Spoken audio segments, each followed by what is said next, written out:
Holodomor, la gran hambruna ucraniana. El mayor crimen de Stalin. La colectivización forzosa impuesta por Joseph Stalin condenó a una cruel muerte por inanición a unos 7 millones de personas en toda la Unión Soviética, particularmente en Ucrania. El aparato del Estado requisó cosechas y alimentos y cercó poblaciones enteras para que nadie pudiera salir, sentenciando a sus habitantes a una muerte segura.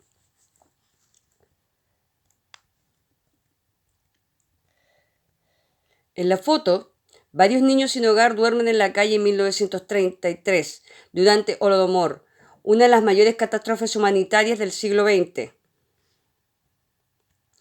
Honorable camarada Stalin, ¿hay alguna ley del gobierno soviético que establezca que los aldeanos deben pasar hambre? Porque nosotros los trabajadores de las granjas colectivas no hemos tenido una rebanada de pan en nuestra granja desde el 1 de enero. ¿Cómo vamos a construir la economía del pueblo socialista si estamos condenados a morir de hambre? ¿Para qué caímos en el frente de batalla? ¿Para pasar hambre? ¿Para ver a nuestros hijos sufrir y morir de inanición? Estas palabras fueron escritas en la primavera de 1932 por un grupo de campesinos ucranianos, quienes, viendo morir de hambre a sus familias, decidieron escribir al Kremlin para intentar conseguir una solución a la terrible hambruna que estaban sufriendo. El gran oculto. Ucrania, Kazajstán y el norte Cáucaso fueron las regiones más castigadas de la colectivización forzosa, propuesta por el Estado. Esta obligaba al campesino a convertirse en proletariado. A finales de 1927 estalló la crisis de las cosechas, cuando se produjo una caída espectacular en las entregas de los productos agrícolas a los organismos del Estado, y se agravó en 1928, cuando los campesinos solo pudieron entregar 4,8 millones de toneladas en lugar de 6,8 millones del año anterior. En 1928 los campesinos solo pudieron entregar al Estado 4,8 millones de toneladas de productos agrícolas en lugar de 6,8, como el año anterior. Aquella situación proporcionó a Stalin un pretexto perfecto para intervenir directamente en Ucrania. Como respuesta a aquella crisis, la Unión Soviética puso en marcha un plan quinquenal encaminado a desarrollar un ambicioso proyecto económico, además de proceder a la modernización de la industria pesada en todo el país. Una de sus propuestas estrellas consistía en que fueran las exportaciones de trigo quienes pagaran la factura, las exportaciones de trigo ucraniano. A partir de 1930, destacamos que de la Dirección Política del Estado, GPU, comenzaron a requisar en forma abusiva el grano y el trigo ucranianos, dejando las tierras sin las semillas necesarias para que pudieran germinar. Ni tampoco dieron tiempo suficiente a la tierra para que se pudiera volver a plantar. Para saber más, señala en la página de National Geographic de Historia, al señor Beria, la mano derecha de Stalin. Con la sola mención de su nombre, el señor Beria ya inspiraba terror entre sus compatriotas. Fue el jefe de la policía de Stalin, el NKVD, durante 15 años en los que la represión y el asesinato estaban a la orden del día. Confiscación o prisión. El 7 de agosto de 1932 se aprobó la ley de espigas, que establecía castigos para todos aquellos que estuvieran en contra de la confiscación, y sobre todo para los campesinos que atraviesen a robar grano. De esta manera, se impusieron penas de prisión a muchas personas que fueron encarceladas en centros penitenciarios de las ciudades de Balachevo o Elán. A pesar de aquellas medidas, los robos fruto de la desesperación fueron tan elevados que las autoridades crearon tribunales para dictar penas de muerte a los saqueadores. Ojo, señores de izquierda, los saqueos, pena de muerte, según su líder Stalin. Según registros de la época, bajo el paraguas jurídico de la ley de las espigas, se ejecutó a 5.400 personas y 125.000 más fueron enviadas a los gulags de Siberia. Temeroso de una contrarrevolución, por supuesto, Stalin tenía muy presente la revuelta de los campesinos ucranianos durante la Segunda Guerra Civil Rusa que tuvo lugar entre 1918 y 1921.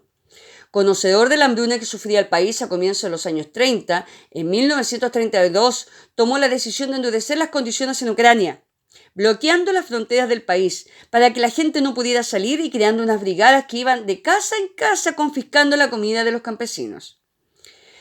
Aquí se aprecia una foto donde decenas de ucranianos colocan velas y espigas de trigo en el monumento de las víctimas de Holodomor. Desde el 2006, el Holodomor ha sido reconocido por Ucrania y otros 15 países como un genocidio del pueblo ucraniano llevado a cabo por el gobierno soviético. Muertos de hambre. Conocido como Holodomor, palabra ucraniana que significa matar de hambre, el programa diseñado por el Estado soviético tenía una doble finalidad. Por una parte, pretendía eliminar físicamente a los campesinos que se resistían a las colectivizaciones forzosas de sus tierras, sobre todo a los kulaks, pequeños propietarios de tierras y ganado, y por otra, reprimir cualquier síntoma de rebrote de nacionalismo ucraniano, que se definía como pro-europeo y anti-Moscú. En apenas unos meses, a comienzos de la primavera de 1932, los campesinos ucranianos empezaron a morir de hambre. Algunos documentos hablan de niños con el vientre hinchado por la falta de alimento, familias enteras obligadas a alimentarse de hierba o cortezas de roble, e incluso se comían a los perros y a los gatos. La situación llegó a tal punto que algunos historiadores afirman que en las zonas rurales más pobres se generalizó el canibalismo y los cadáveres se agolpaban en las calles porque nadie tenía fuerza para poder darles sepultura. Eso es morir de hambre. Bestias, parásitos, chilenos. La masacre de Nankín. Japón desató toda su ira contra la población china en Nankín en 1937, en el contexto de la guerra de expansión territorial que el Imperio del Sol Naciente estaba llevando a cabo en China. Fueron 42 días de horror en los que se cometieron enormes atrocidades que Japón intentó silenciar. Un panorama desolador. En la obra Todo fluye, del ucraniano Vasily Grossman, el autor describe los efectos de la hambruna de la siguiente manera. Al principio el hambre te echa de casa. Primero es un fuego que te quema, te atormenta, te desgarra las tripas y el alma. El hombre huye de casa. Luego llega el día en que el hambriento vuelve atrás, se arrastra hasta casa. Esto significa que el hambre le ha vencido. Aquí el hombre ya no se salvará. Se mete a la cama y permanece tumbado. Una vez el hambre lo ha vencido. El hombre ya no se levantará, no solo porque ya no tenga fuerzas, le falta interés, ya no quiere vivir, se queda tumbado en silencio y no quiere que nadie lo toque. El hambriento no quiere comer, no quiere que lo molesten, quiere que le dejen en paz. De los campos de trigo llegaba un hedor insoportable, y la gente hambrienta se arrastraba hasta allí para cortar las espigas y comérselas. Pero al no poder digerirlas morían allí mismo. Era tal la cantidad de cadáveres que se acumulaban en los campos, que los soldados de la GPU tuvieron que emplear trenes para retirar los cuerpos sin vida y cavar gigantescas fosas comunes para evitar que se propagasen enfermedades. Los campesinos que eran capturados por la GPU eran sometidos a terribles torturas en los centros de detención. El silencio culpable. Nadezhda Aliluyeva, segunda esposa de Stalin, pidió a su marido que reconsiderase su política en Ucrania. Nadezhda se había negado a llevar la vida cómoda que le ofrecía el Kremlin y quiso ingresar a la escuela técnica. Allí descubrió la realidad de la miserable vida que llevaba la mayoría de la población. Sus compañeros de trabajo le hablaron de las detenciones y de los fusilamientos arbitrarios de su marido, que su marido le negaba que sucedieran. Este baño de realidad, unido a las continuas infidelidades de Stalin, sumergieron a Nadezhda en una profunda depresión. Una noche, en noviembre de 1932, al regresar de su celebración conmemorativa del aniversario de la Revolución, Nadezhda fue hallada muerta en su habitación junto a un revólver Walter. Aunque Stalin obligó a los médicos a redactar un informe en el que se informaba que había muerto por apendicitis.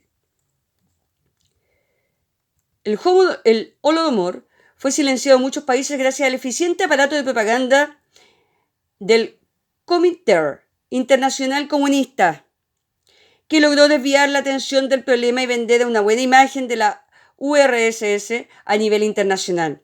El antiguo primer ministro de Francia y el líder del Partido Radical, Herriot, viajó a Ucrania en 1933 para conocer de primera mano la situación. Pero lógicamente las autoridades soviéticas le hicieron visitar granjas donde había comida en abundancia y los campesinos parecían felices. Sorprendido por el resultado de la visita, sus palabras fueron: pues bien, afirmo que he visto al país como un jardín en pleno rendimiento.